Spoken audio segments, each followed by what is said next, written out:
Do we have a quorum? Not currently. Not currently. Okay. Then I'll wait to start the meeting until we do. Yeah, so maybe the practice off until we have a quorum. Yeah, I don't know. That's a good question. Quorum. Perfect. All right, welcome to the Housing Commission's November 2nd regular meeting. This is a hybrid meeting with Housing Commission members, city staff, and members of the public participating in the downtown conference room in accordance with public health guidelines for in-person and participating remotely to ensure proper social distancing in this federal, state, and local emergency. And just as an aside, I would ask for patience while we figure this out for the first time. I will call the meeting to order at 9:33 p.m. At this point, I'd like to introduce staff and Housing Commission members present. We have Commissioner Jackie Campos, Commissioner John Pimentel, Commissioner Adriana Walker, myself, Chair Bigelow, and also present from city staff, we have interim housing manager Aaron Romero and management analyst Adam Patterson. Aaron, would you please provide instructions to the Housing Commission and members of the public on how the meeting will proceed? Thank you, Chair Bigelow and members of the Housing Commission. Welcome everyone to the November 2nd meeting of the Housing Commission. At this time, we ask that members of the Housing Commission please remain on screen for the duration of the meeting. You will control your own webcams and microphones.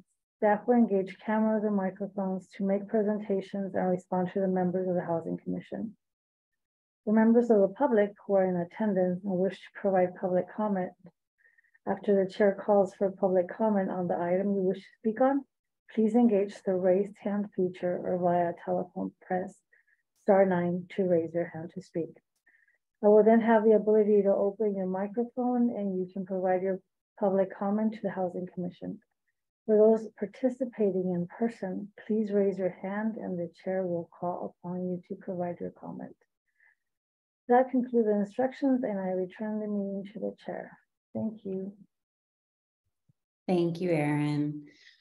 Under public comment, the public may address the Housing Commission on any subject not listed on the agenda. Each speaker may address the Housing Commission once under public comment for a limit of 3 minutes. Please clearly state your name and address or political jurisdiction in which you live. The Housing Commission cannot act on items not listed on the agenda, and therefore the Housing Commission cannot respond to non-agenda issues brought up under public comment other than to provide general information. Aaron, do we have any public comment for non-agenda items? No, we don't. All right. Well, then I will continue on to regular business. And under regular business, the Housing Commission receives informational presentations in addition to considering policy matters and administrative actions. Are there any clarifying questions from the Housing Commission on item D1, the approval of minutes from the Housing Commission regular meeting on September 7th? Before taking public comment on the item? Seeing none, I'll continue to public comment. Aaron, do we have any public comment for the meeting minutes from September? No, we don't have anyone on public comment. Okie doke. Well then, the item is open for Housing Commission discussion or motion, whichever you so choose.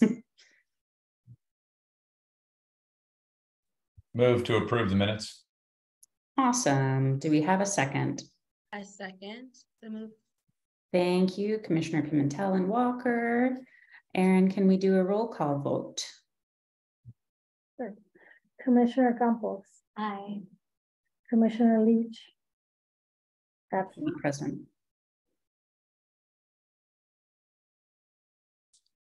Commissioner Merriman? Not Absent. present. Yeah. Vice Chair Nguyen? Aye. Commissioner Pimentel? Aye. Commissioner Walker? Aye. Chair Bigelow? Aye. Motion passes. Hooray. Yeah. Okay, so then we can continue on to item D2, which is the evaluation of the current work plan and deciding if that is still working for us. So Erin will introduce the item and we can just have a discussion about it afterwards.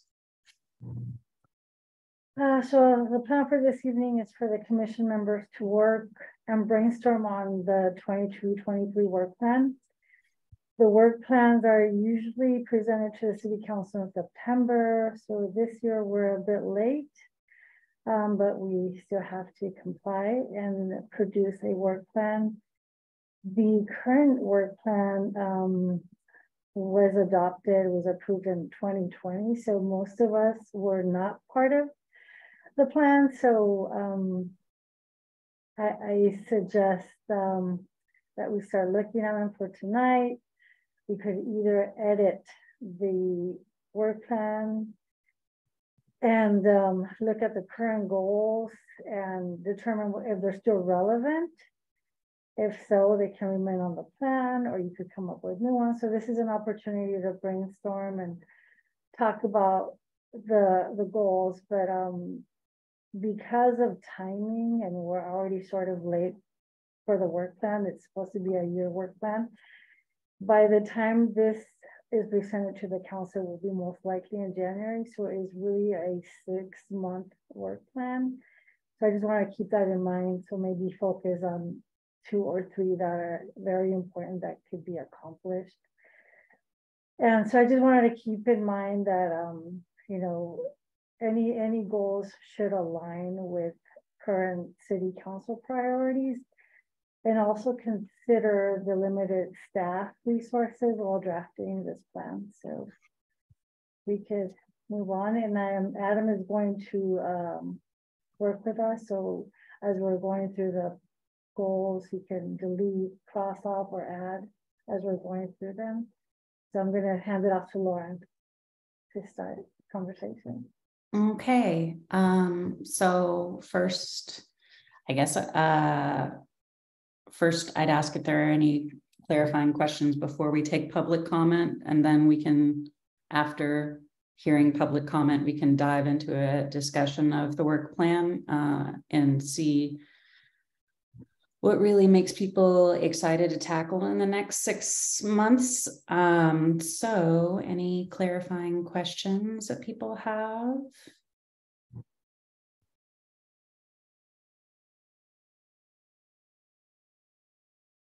Adriana, I don't know if that's directed at me or not. Oh, no, I'm just reading it here. Okay, I wanted to make sure that you knew that you were on mute, and it's all good. Okay, so seeing no clarifying questions, I'd love to move on to public comment. Erin, do we have any public commenters for this item? We do, and so let me. Lovely.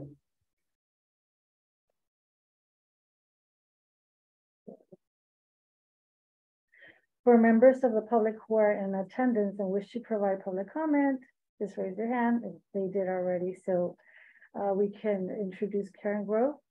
Can you give her access? Yes, let me just time already. Hi, good evening. Hi, Lauren. Thanks for waving at me. So I did not prepare and make my comments into 3 minutes or even be very strategic about them, but I would like to just point out that I have read the letter from HCD, and there's a lot of work that they're asking of the city. And so I hope that your work plan can align with that. And a bite-sized piece that I will just recommend because it's only a 6-month period is some of the tenant protections could be made much more crisp. And there's one in particular that the Anti-Displacement Coalition is coalescing on as being their priority. That's a countywide coalition of tenant rights and tenant protection organizations. And that is to extend the state's no-fault eviction policy in 2 ways. They have 10 ways they want to do it, but their 2 priorities, from what I understand, are change the tenure so that the no-fault eviction requirement applies to people regardless of how long they've lived in a place, whereas the state law requires that they have lived there for 12 months. And the other one is to require relocation assistance of 4 months, which is a lot, but is important to preventing homelessness caused by eviction when there is an eviction that does take place that's no cause.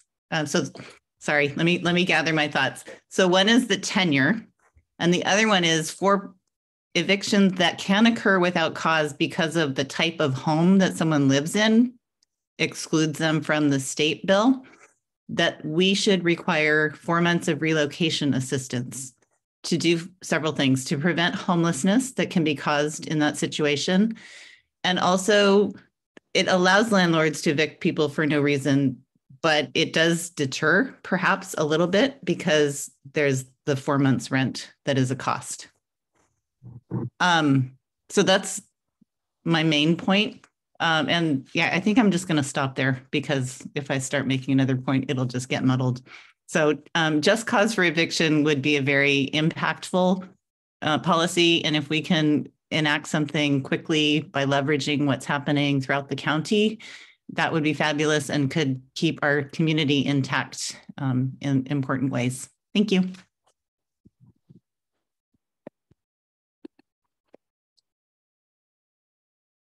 All right. Thank you for that comment. Was that the only public comment we had? Ah, I see one more.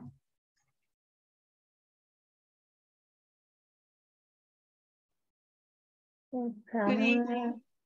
This is Pam Jones, resident. And I want to thank you all for the work that you're doing. And I realize that it's going to be extraordinarily difficult because of the response from the housing element. And of course, you know, we're all about housing. I concur with Karen Grove, but I think what's more critical, that is something that has been on and off the work plan, and that is education and support for residents so they know what their rights are and they're not continually displaced because they're in fear. And 2, to support the landlords so that they know what their rights are, what they should be doing to help their help the residents. And I think the timing is much better now because we actually have housing that we don't even know that we have. On my block, there's at least 4 vacant houses. So if there's a vacancy, then we need to be paying attention to what that really is, you know. And so I'd also like to see that be a part of your weaved into your work plan in one of these other areas. Maybe it's under administrative strategies. I don't know.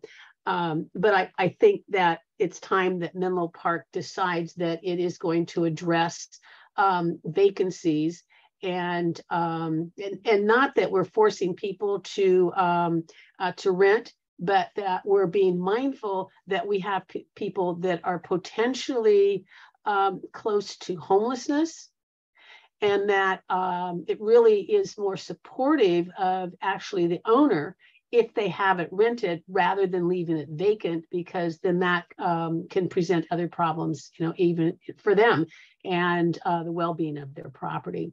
But again, I want to thank each of you for this monumental task that you have, and thank you very much for your commitment.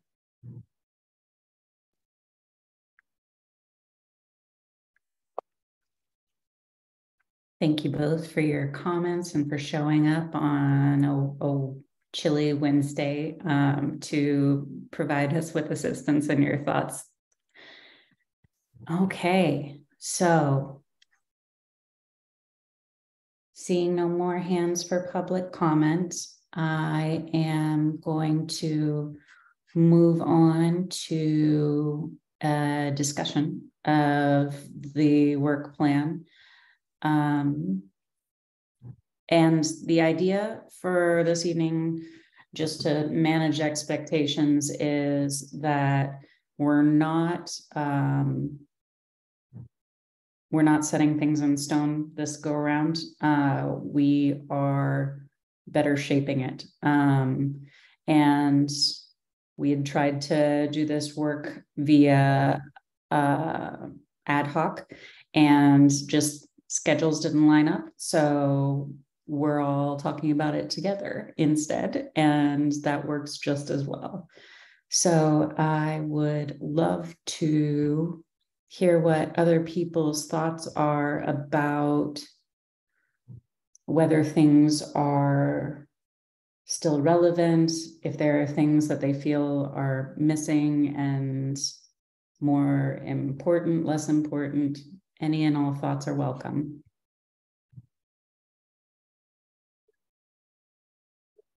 I have a question. Is there any data on how much has been accomplished since this work plan was developed in 2020? It's not hard data. It is sort of kind of what I remember. And that is far from perfect, but it's what we've got right now. And if you'd like, I can kind of run through these and let you know where kind of, if we worked on something, if we completed something. Would that be helpful? Yeah, I think that would be great. Thank you, Lauren. Absolutely.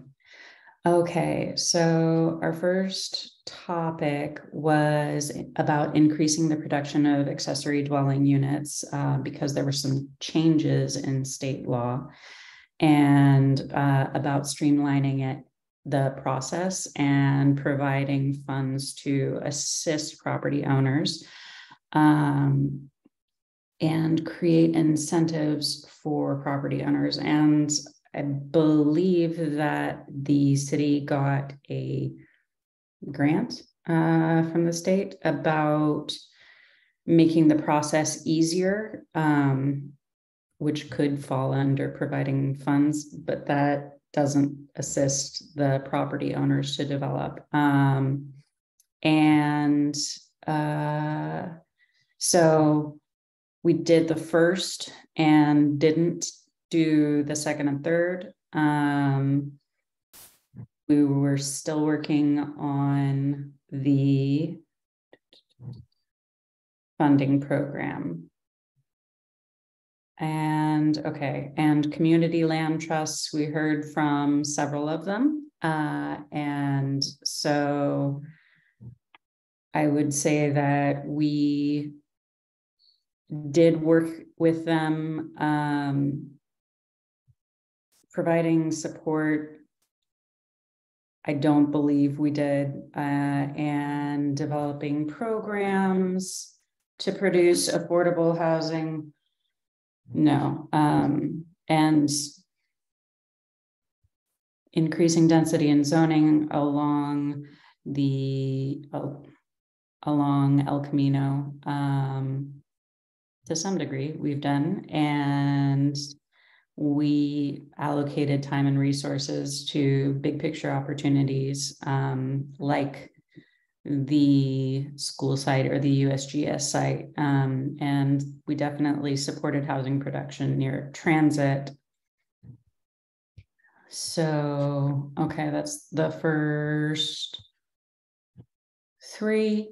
And identifying sites where affordable housing can be built, kind of taken care of through the housing element process. The parking lots we haven't moved on those. And partnerships with school district or the library have not, they've been kind of tenuous at best. So definitely not complete. The NOFA, the notice of funds available have been updated to make them over the counter. The updating of BMR guidelines is half done, but part of what we were waiting on was getting a study done regarding the fees included on those. And so that was, we were told that that might happen come New Year, I think, and then Mike left. And so I think that that may have fallen by the wayside. We've continued to review BMR proposals and make recommendations to the Planning Commission and City Council. We haven't done as great a job on expanding engagement with monolingual Spanish speakers, and we have hosted conversations about the housing element. So that's kind of a very basic rundown of what's happened. And part of this is that we took a big old break in the middle of this housing work plan to have a pandemic. So that is part of the reason that, and have had several staff changes. So that's not an excuse, just context. Okay. So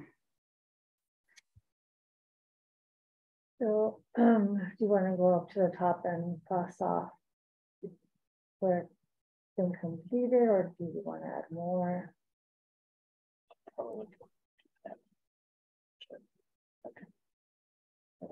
Yeah, do you want to go through that now? Or do you want to see what we want to keep? Or Lauren, do you want to go through crossing off what's been completed, or do we want to ask folks if they want to add or continue to work on stuff up there? Commissioner Pimentel, I see your hand. Thank you. I have a question and a modest proposal. What do we have in the way of staff right now for the Housing Commission's activities? Very little. Okay. No, that's important because we're all community volunteers, and while we can express points of view or encouragement on all these points, without staff, it's hard to make much progress. So with that as a precursor, here's my modest proposal. Leave Irish babies out of it. Thank you. I'm glad you got the reference. The idea, we have this list of things to do, and it'd be great to do all this and be great to do a lot of other things. But from a statutory perspective, this body has no authority to really do anything other than recommend things to our city council. And our city council has, they take their own counsel with an S as to what it is they want to do. So we're purely recommending body. What if we set aside this work plan and just focused on one thing that could actually make a difference in the big scope of housing affordability in the peninsula? And we said, instead of,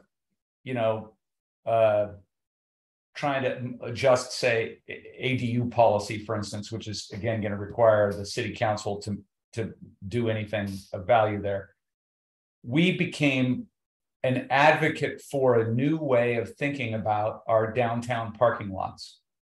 And we took on the responsibility of an advisory process to support or even pursue an RFP process with the free market respondents that would require 0 staff time because we have 0 staff people. And this group put together a process that might include an RFP suggesting that we have these 8 downtown or 9 downtown parking lots owned by the city. They have a certain parking capacity. And if anybody wanted to come in and propose high density combination of affordable and market rate, that whatever works to entice a developer to come work with Menlo Park, that the city would consider all sorts of exemptions to the process of setting height restrictions, setting parking requirements, setting density bonuses, et cetera. And that we might even be willing, we would help advocate for the city to lease this land out on a very long-term basis at a very affordable price in order to bring down in order to increase the affordable content of whatever's proposed. And we might even say to the marketplace, hey, we're going to look favorably upon projects that have a lot of affordable content or that are painted purple or whatever goals we have. We could put that into the RFP. We let the city still the city staff has done almost no work, right? And this housing commission for the next year could entertain presentations from developers to say, hey, I'd really like to build, the World Trade Center on parking lot number 3. And it would let this idea surface that that we could then have the community react to. And people might say, well, 90 stories is too tall, but 6 might be okay. And 15% affordable isn't quite right, but if you got it up to 30%, we might approve that height variance right now. I think that would be a way for us to be additive and contribute to the city's process in a way that didn't burden staff, didn't waste a lot of time, and maybe generate some interesting ideas for the public to consider and our city council to consider by enticing the private sector to come propose some ideas that could have a big impact on our housing situation. What do you guys think? So focus on one thing as opposed to the whole. Yeah, exactly. And I guess it's a general management principle. If you try and do everything, you rarely accomplish anything. If in trying to do all these things, they are all useful, and it's useful for us to comment on it or give our feedback to the city council, but we're not making any of this policy. By law, we can't. So yeah, maybe Adriana, what I'm suggesting is why don't we take our time and do something different and additive to the public debate on housing in Menlo Park. It also, by the way, might be very controversial. But frankly, we're all appointed people, not elected to the city council. So maybe we can have a few degrees of freedom to propose, some different ideas and let the community respond to those in a way that would give the city council some indication of where the market's going and where our town might be going. That's my modest proposal, Lauren. Deanna is trying to comment. Deanna Chow is going to join us. Lovely. Unless there's louder, Jack. She's in An attendee, I believe.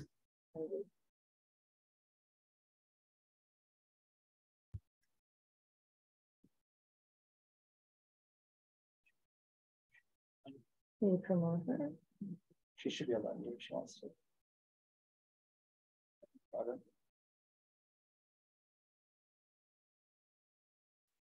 Deanna, you should be able to unmute yourself, if that's helpful.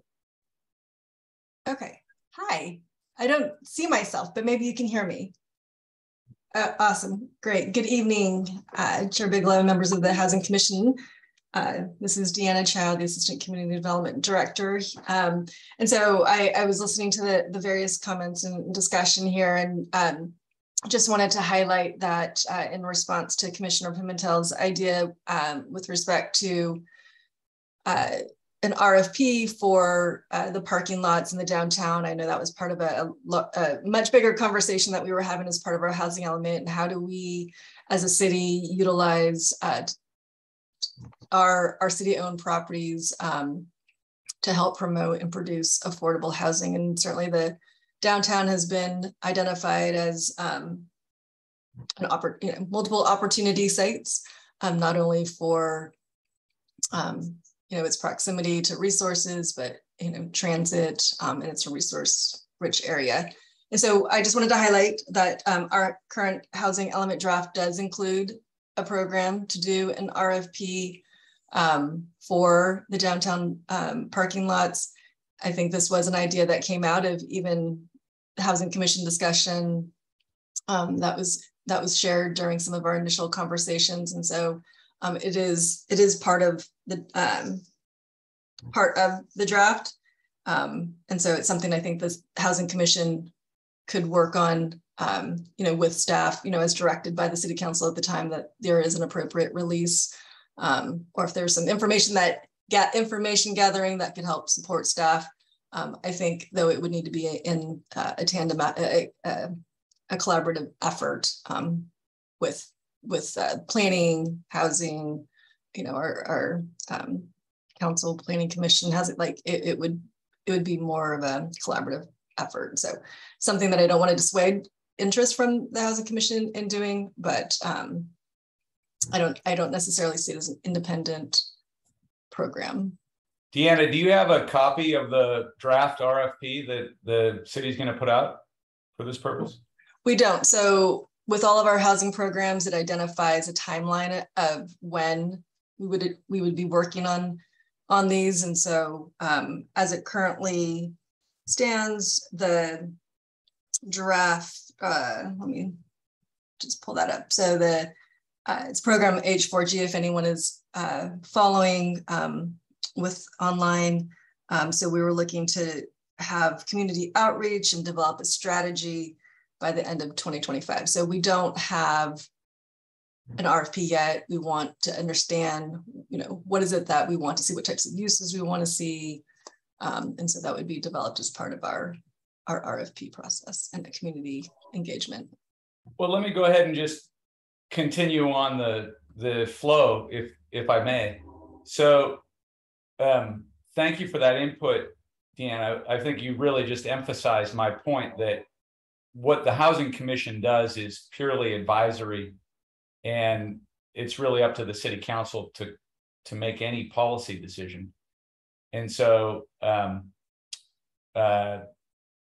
in some ways, maybe the role we could play with this work plan would be to say, we're not really going to do anything that's going to waste a bunch of time of the Housing Commission, the housing commissioners, the staff, and the City Council. All we want to do is be a resource to make the RFP or RFQ or other public process move forward. So we're here, City Council, to help if you need us. And then when the city staff gets around to the time to be able to move the RFP, that'd be great. We could help provide that influence that Deanna, I think you're looking for. What is it we're looking for? What are the specifications that we'd like to see?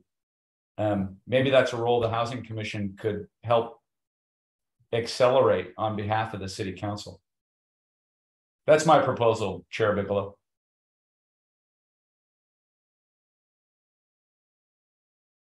Much appreciated. I would love to hear other people's thoughts about that. Just for my clarification, RFP is that a acronym for Request for proposal, yeah. thank you for calling us on using jargon, because we shouldn't, and we should be accessible to everybody. So saying what things mean instead of saying the initials helps.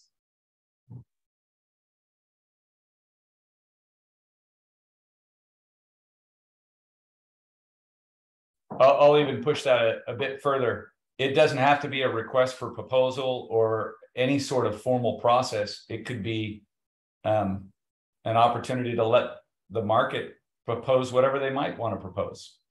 You know, like I said, I don't think anybody's going to propose the World Trade Center, but I think if we specify what parameters exist or what the city's willing to take, then obviously you're limiting the creativity and energy of the market to come forward with something that might be a really neat idea.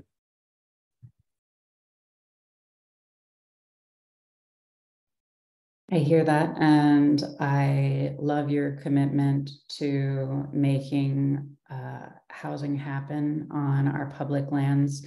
Deanna, could you remind me, I don't have my draft in front of me, of what the near-term housing element, what you guys are tackling first? In terms of programs, Chair Bigelow? Yeah, the timeline. Right. So our primary focus right now is to help ensure that we address HCD's comments and get those back before you and the Planning Commission and certainly the City Council to take action before the end of January 2023 to have an adopted housing element, which would then be reviewed with the state.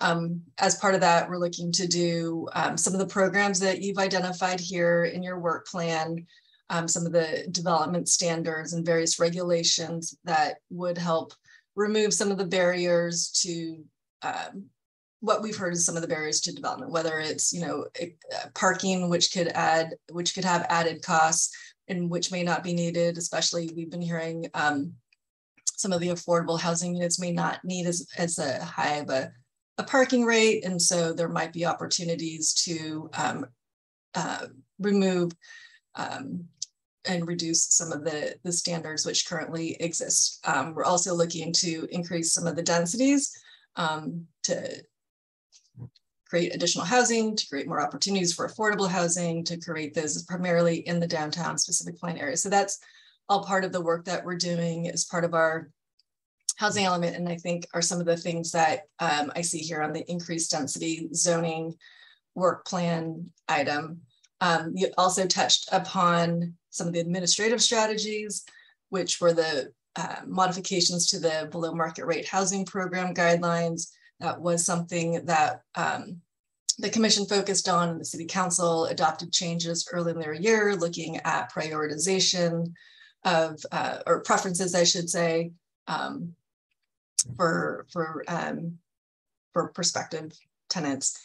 I think the bigger picture is potentially doing a new nexus study to look at our commercial linkage fee, to tie in potentially a higher and increased rate for non-residential development. And I think there was even interest in exploring opportunities for increased inclusionary zoning rates. So right now it's 10% or 15%, depending upon the number of dwelling units that are provided, and potentially even looking at, you know, is 20% even financially feasible for some of our development. So I think those are some of the things that certainly I think on our radar is, you know, looking at the BMR guidelines, looking at the Nexus study that has been put on pause. I know that was something that we were looking to bring on a consultant, but it has been put on pause for now during this transition period, and certainly our focus on the housing element.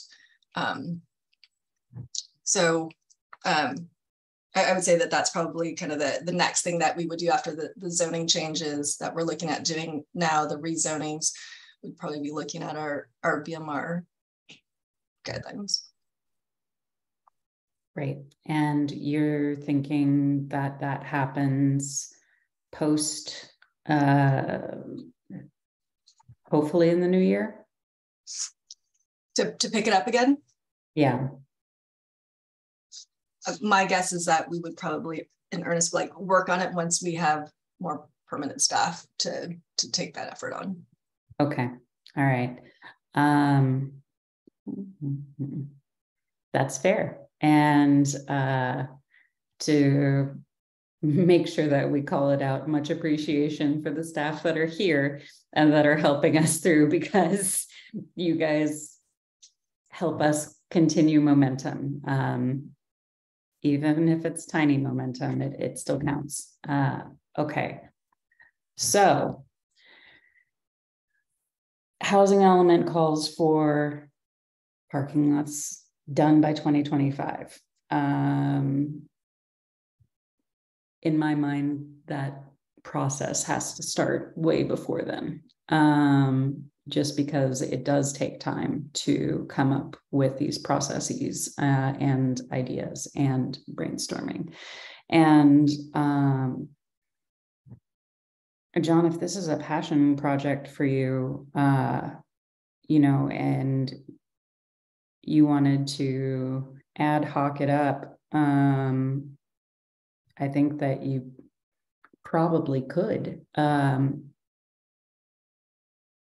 don't know. I hear you on one thing for 6 months and then move on.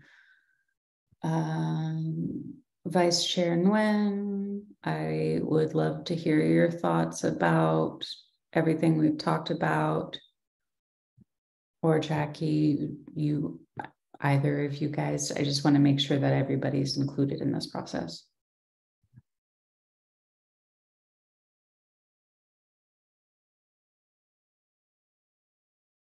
So what I'm hearing is one pull for let's focus on one thing, and then kind of staff's assessment was maybe let's pare down this list of things.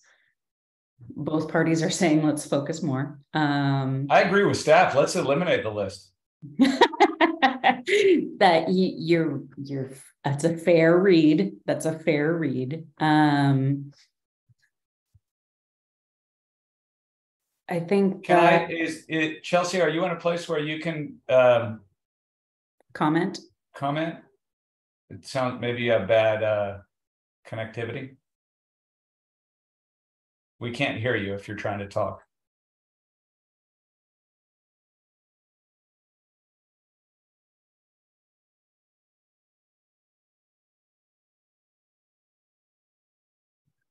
Okay, well, I am not really hearing any other thoughts about this. So I mean, I didn't want to say too much. I had a dog and a baby crying, so all good. But I'm with, you know, the majority, because this is all consuming, this list here, and from what I understand, not much of anything has been able to get done due to limitations. So if we could just be efficient in the one thing and advising strongly and proposing or whatever we need to do for the one thing that is most impactful and effective for our community, then I'm all for that. I support that idea. Does housing on public lands feel like the most impactful thing that we can take on? There's a lot of ways to think about that, right?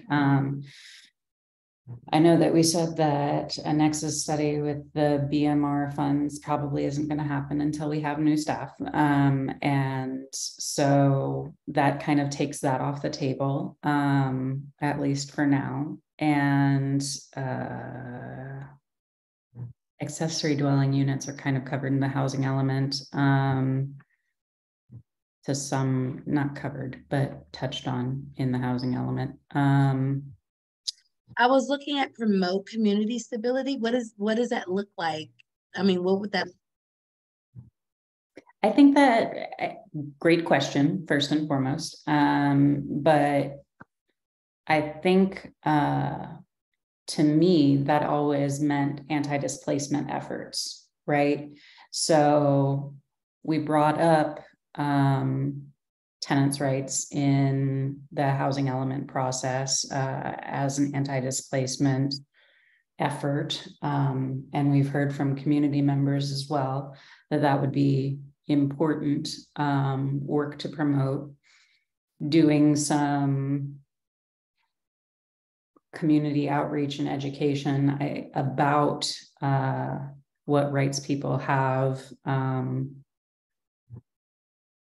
and what things we could possibly tackle could certainly be interesting work, and that would be impactful to a lot of tenants, right? So part of the struggle of this work is,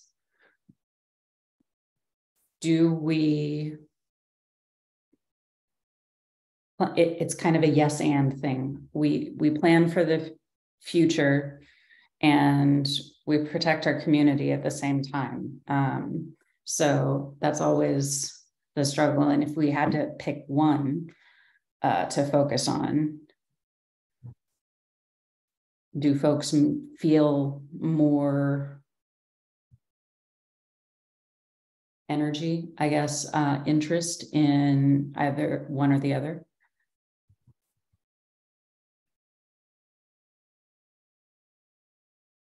Personally, I think that it's important to keep the community engagement goal. I believe that there are a lot of folks in our community that we haven't reached. And as it was spoken in the public comment, I do believe it's important to, host some workshops or something of some sort to inform tenants of their protections and landlords. And if that's something that we are able to do within 6 months, I think that's definitely something that we should take on.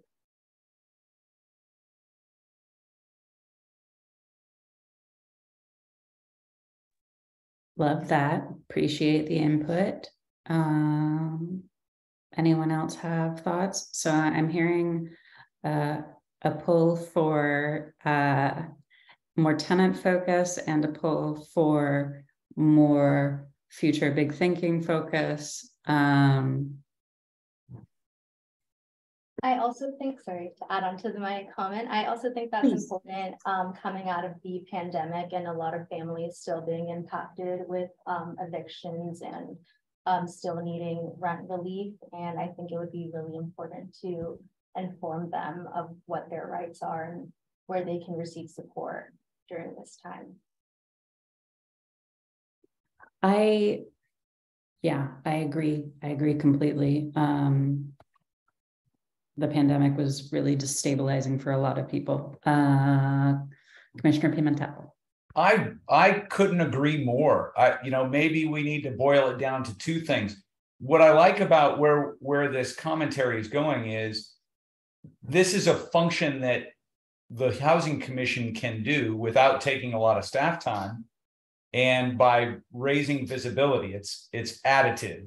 We're not trying to tell the city council how to make policy. We're trying to help people understand these programs are out there to help them, or these rules exist to protect them. And I think that would be a really great use of our time while we shoot for the moon on downtown parking lots. Sorry. So to add to that, are we hosting workshops, as the commission? Is that what we would be doing? I guess I'm trying to figure out who puts this on for the community. It's a good question. Maybe we could use our meetings for that purpose, right? Like, what if we had our Housing Commission meeting in Bellhaven at the community center and invited everybody in and said, our Housing Commission is going to review these programs, and that's part of the education. And maybe the local paper writes about it. Maybe people come in. Maybe we offer, use some of our budget to, create a welcoming environment for folks and put out cookies. Like, let's get the word out. That's a great function for this body that is not trying to encroach upon the city council's policy making authority. And it's really consistent with what I think we're trying to do as an organization. So I like it a lot. I think that is something that is impactful right now and doable right now. So I like where this is going as well. And I think that I'm passionate about educating the community. Well, that's one of our first, like in the work plan, that's the first thing that we say that we're supposed to work on, right? Is community attitudes about housing. And so in my mind, that means both about keeping housing and producing housing. So I could see those being real points of focus. And it seems like that's where we can make a difference when capacity might be a little bit low. We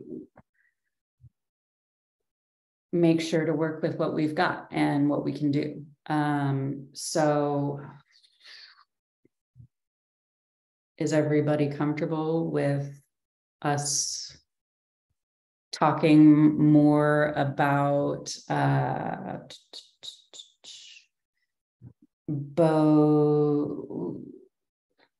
trying to make stuff up on the fly here, and I don't think that that's totally reasonable, but also recognize that we're not making any motions tonight. This is just about being a discussion.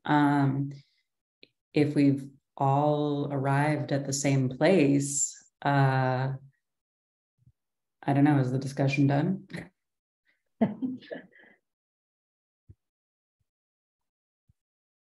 I think so. So maybe work on like the actual goal and like the steps to come up with that goal. I see you, John. Well, I feel we need to somehow figure out how to get our vice president's input here. And there's some other key members of our commission that aren't here tonight. So while I'm very comfortable saying we're going to focus on these two areas and then seek some feedback from the city council if those are the things they want us to be doing, I'm uncomfortable moving forward without input from our colleagues. Maybe, is there a way for us, Chair Bigelow, that you could ask them to send some email comments or something so that before we come ready for our next meeting, we've achieved some of their input into our thinking here? I think that's a great plan. And I agree. Like I said from the outset, I really want everybody to be involved in this process because it's from all of us for all of us. So I think that including all of us is important. And so I think that we have. So Chair Bigelow, so maybe we can bring it back next week and hopefully Chair Gwen can chime in and Leach. I don't think we could do emails for the Brown Act just to make sure that we're following that. So maybe bring that back next week and hopefully they'll be able to join us. Oh, so have another housing commission meeting? Yeah, so the December meeting, we could bring back the item. Next month, not next week. Gotcha. Next month, sorry. I was like, wait. Just making sure I have my dates straight. Okay. You didn't know it was next month. Mm-hmm. Okay. So we revisit next month and then come up with a workshop and put together resources after we get a consensus from everybody, or am I moving too fast? Slow down. No. I think you're exactly right on. I think that hearing from folks about the thinking tonight would be amazing. And I don't want to limit it to, this idea that we have that we kind of step outside the work plan that is here and focus on a couple of facets. All ideas are welcome. So if there are other things that other people feel strongly about bringing up, we can have a more substantive conversation in December about it, and actually make motions on that once we have hopefully a draft and get that finalized. Erin, does that sound reasonable?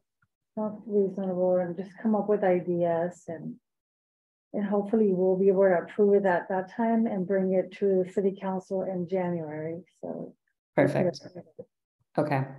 All right. So I think that this has been really useful in coalescing around some great ideas for some of us, and I'm hopeful that our fellow commissioners can watch later and comment on what we're talking about, and let Erin know directly so that there aren't any Brown Act violations. And I think that should take care of that. Are people comfortable putting a pin in it for right now and leaving the rest of this conversation up to December? Okay. All right. Well then, I think that is oh no, we still have more things to do, don't we? Okay. So we don't have any motions for this, but I am going to, unless anybody has any further comment on the work plan, any last thoughts that they want to get out there, move on to the reports and announcements. We don't have any ad hoc reports. Do we have any individual commissioner updates? Okay, seeing none, I will continue on. Any recommendations for future agenda items? Can't wait to hear about what HCD said about the housing element. So I think that we should have a conversation about that. Does anybody else have any other thoughts other than picking up the work plan next month?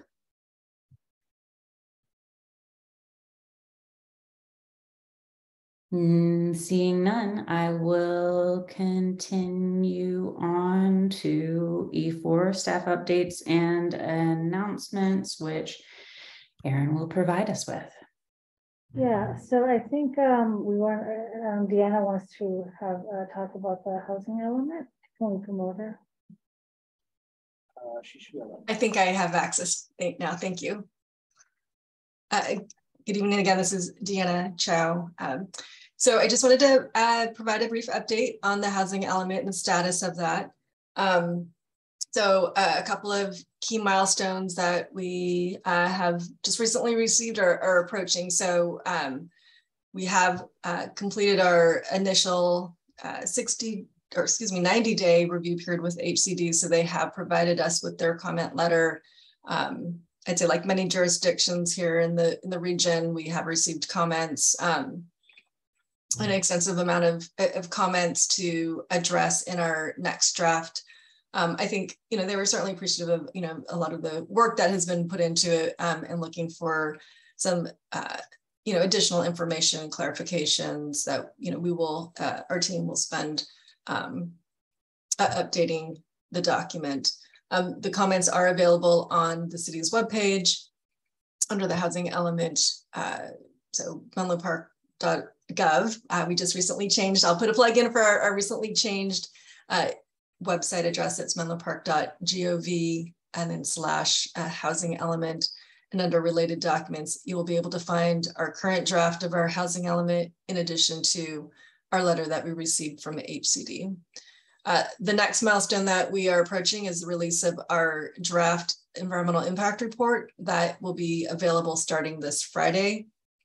That will occur for the circulation or comment review period will be happening for 45 days. The Planning Commission will be conducting a meeting on November 14th to receive comments on the draft environmental impact report, also known as an EIR, and also conducting a study session. We hope to be discussing some of those development standards and regulations in the zoning ordinance, in the specific plan, to help achieve our RHNA numbers. So that again is on November 14th. And then we will be looking to a joint Planning Commission, Housing Commission meeting in early January. So I believe next month we'll be bringing forward the Commission's calendar for approval, the 2023 calendar for approval. We are looking to have a special joint meeting between the Housing Commission and Planning Commission in early January, with the City Council looking to review the housing element at the end of January.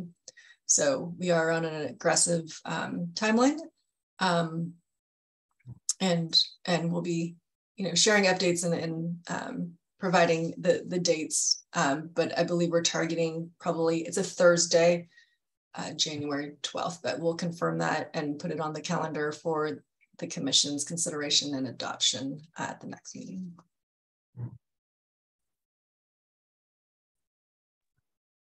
Thank you for those updates. I appreciate them. Erin, do we have anything else? That was it. Excellent. Okay. Well, then where did my notes go? Okay, so given those staff updates, the last thing for us to do is to adjourn for the evening. So I will adjourn the meeting at 7:34 p.m. Thank you all for being here. Have a wonderful rest of your evening. Thank you. Bye.